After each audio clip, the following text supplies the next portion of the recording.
Hey guys, Wandering Shell here, and we did it. This is our final character, is Ant-Man. I started out with Wasp, and I'm gonna end with Ant-Man. So I started out with a silver because honestly he's all silver. His helmet, the wires, the gauntlets, there's a lot. He has basically three colors: silver, red, and black. And me adjusting the camera, I really am trying to figure out the right way to set up my camera. It seemed like Taskmaster was okay, and Ant-Man was okay. What do you guys think? Um, again, I'm literally using a GoPro and a very strong light, trying to figure out how to get this right. So please bear with me the best I can. Anyway, back to Ant-Man. So I start out with a shining metal color for a majority of his outfit. For the metal, actually, all the metal except the one mouthpiece right there. I actually put that as gunmetal later, just because it gives a little extra darkness to it. And then literally, he was actually the easiest out of everybody, which is kind of funny to think about because he's so small.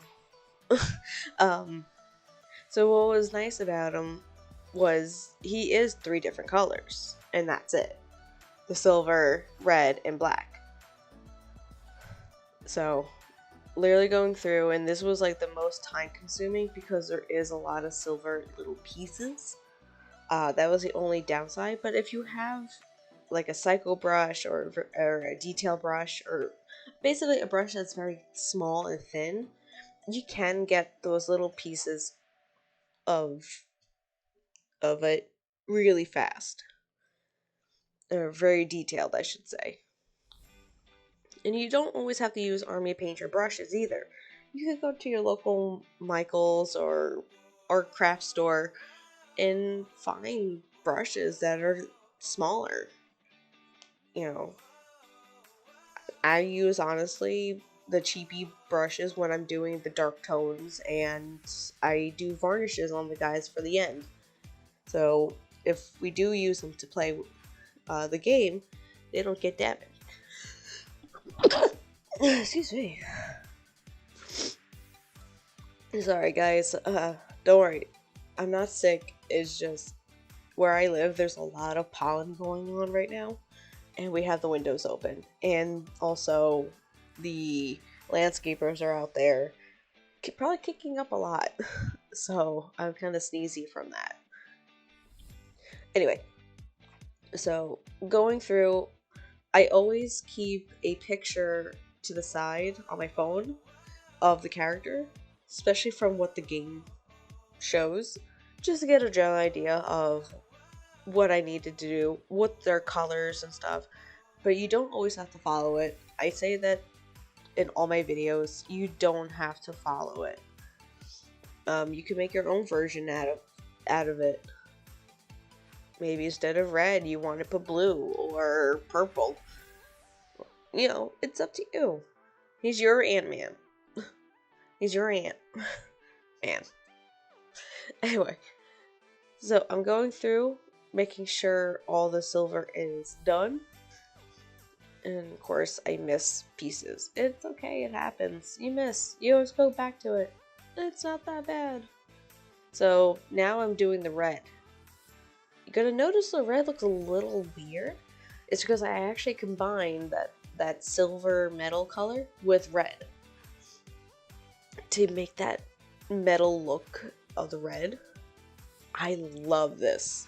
This is the most amazing idea. I love it. It can make any color into a metallic color. You don't have to buy a separate one. You don't have to buy a metallic red or a metallic blue. You can make your own. Of course, it takes a lot of time of tweaking, but once you get it, you got it. So this is just me going through all the red, because I was thinking about it, and I could have just done plain red and be done with it, but I was looking at his picture and it was showing it very shiny and metallic looking. And I was like, you know what? Let's do it this way. And I'm so glad I did because it looks so cool. Even like the final with the dark tones and everything. I'm in love. So literally going through, and he has the red breastplate, the back plate, and then like the two sides and stuff that has the red. Very easy. I did mess up a little bit. I went over the silvers, but that's an easy, quick paint over. But I'm so glad I combined the red and the shiny silver color because it looks so cool. Even like on camera, it looks really cool. What do you guys think? Leave a comment below if you think combining the silver with a color is a great idea or good idea, or don't ever do it again. I'm so sorry. Let's see. So there was a lot of pieces of red that I feel like I missed, so I had to go back and fix that.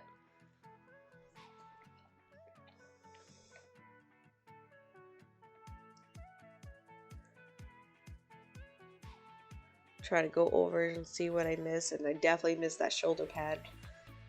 That's you'll be able to see it soon. And the little red pieces inside that, which I don't know if it was actually supposed to be the metal red, but I did it anyway.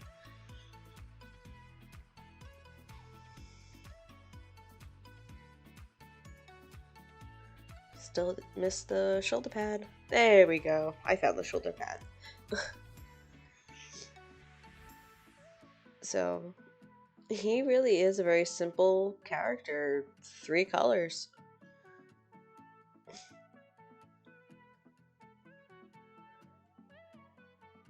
And then I was just double checking and started with black. Now, you can choose plain black and be done with it. Or you can actually, I've done it with a few other characters. You can make it as like a deep blue, a very deep blue. You can do that. And then when you finish dark toning and doing the highlights and stuff, you can actually make it black. So what I did was I started out with black, and then you'll see me doing the highlights. I made it into a deep blue, just to show pieces that are raised or stretched or stuff like that. So you don't have to do the highlighting in the deep blue. You can actually just leave the black as black and then the rest of it as is. I liked it as the black because it really shows the shining metal and the red. It pops a lot. And I wanted to really show off those colors because that's what Antman has.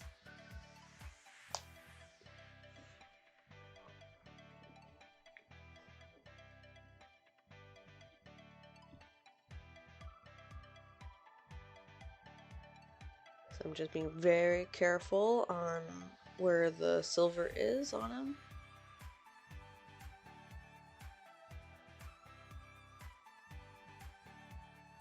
Because I don't want to repainting him again. So I know some people, some painters, what they do is they basically just go crazy painting, and then they go back and fix what they did. I try not to do that. I try to be very careful the whole entire time so I don't have to keep going back and repainting.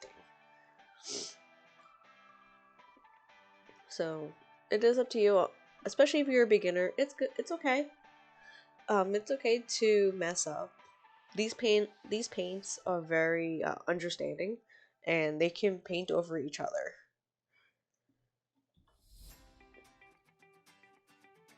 So going through, and I'm just seeing this on camera now, and wow, he looks really good as is. I don't even like. Who cares about dark toning? He looks really good. I'm very happy. Yay!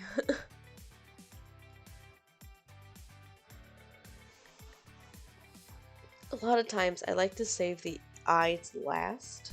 Um, just because if it's like actual eyes or glass or something like that, I don't want to paint over, and then just globs on there. Especially the eyes. I learned that the hard way. When I was painting Super Dungeon Explorer characters, I would actually paint like anime eyes on them before I did the dark tones and all that. And once I did the tones, now I have to go back and redo their eyes. And I hate doing that. So, tip, do eyes last. Like, did last. I know it sucks because you just finished dark toning, you finished all the other parts to it. Now, this couldn't make it or break it. But, you're better off doing it that way than doing it 5 times for one character.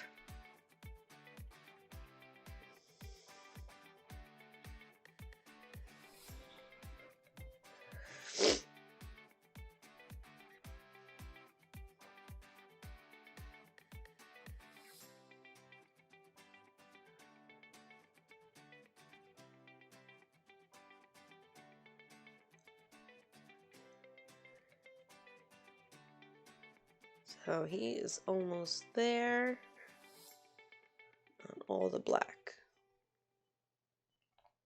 Just double checking, make sure I didn't miss anywhere. Which I feel like I always miss their feet. Like there's always one little part of it that I miss. I hate that. So a lot of times when I'm not on camera, when I turn off the camera, I would double check the character, making sure I didn't miss anywhere. And then I started doing the base after he was all taken care of. And the base is easy. It's a giant, it's a giant quarter. And what I did was I used gunmetal for it because in the highlighting I can use shiny metal on the raised pieces since it's a very strong raise on them. So, and I also wanted his base to be darker than him because he is Antman. He is the main focal point of this figure. So you never want to have the character and the base in the same tones. So you don't want both of them dark. You don't want both of them light because they'll blend too well. You always want maybe your base darker than your character. Or even reverse. You just want to have that difference between the two of them. So you can show your character is the figure, not the base. So now I'm just doing basically, I used dark brown or oak brown for the base, for the dirt, and then I go back and use like monster brown or a lighter brown to do like the pebbles that's on top. I even dry brush a little bit. You'll see I dry brush a little bit on the coin just to make it look like it's dirty a little bit because it is in the ground. So kind of did that. Like I did the same thing with Wasp when she was on the ground too, and a few other characters who were on the ground. I did that. So now I'm doing the tone. So this is a strong tone, very similar to dark tone, just a little lighter. And I just literally used a brush from like Michael's or something and just go crazy. He doesn't have any eyes, like he doesn't have a face, so I don't have to use a flesh wash for it. And there's nothing really much other than what he has on him. So it's just going through real fast and getting in all the crevices. And he looks so cool with the tones too. what's nice about dark tones or the tones, they're ink based. So they're thinner than your paint, and they'll just go into the crevices and make it darker, or make it a certain color that you like, and kind of makes the character more dimensional than just base paint. And you don't have to do tones if you want to go layers after layers after layers on highlights, lowlights, lights in general. That's up to you.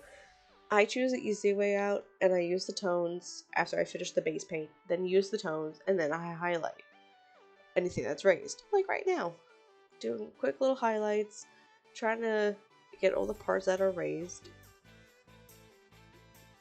Try not to get into the little crevices.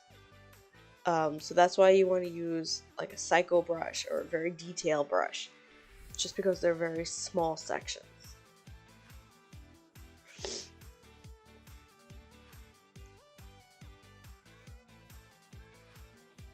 Just going through, making sure I got all of it.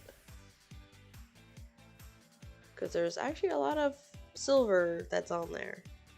And you'll notice that I only use the silver for all of it. It's because I gave him kind of like scratches on the red one. Like highlight scratches on him. Or like a sheen to it. Just because it is a metal. And it'd be a painted on metal if he actually is using it. So I kind of did something like that.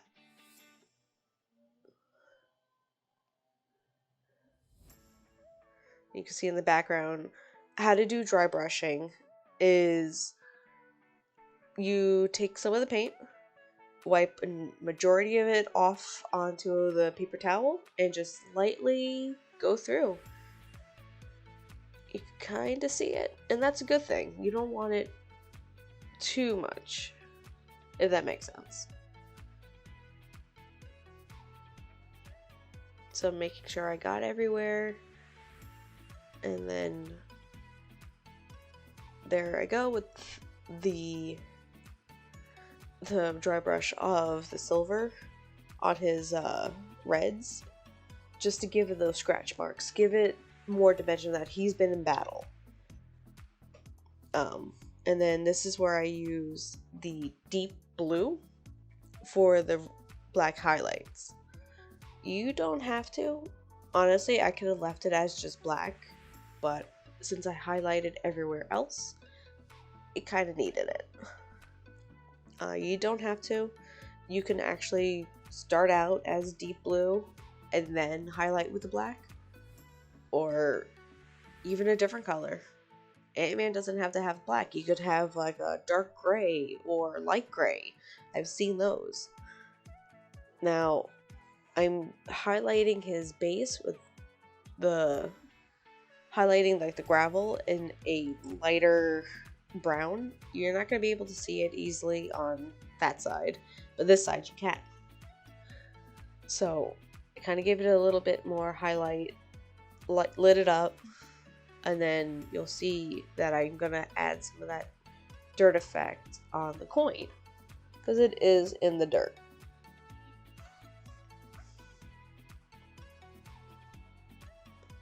Just to give it that muddy look to it. There is paints out there that do effects, like mud effect or snow effect, stuff like that. So you can use those also. Anyway, this is where I'm done.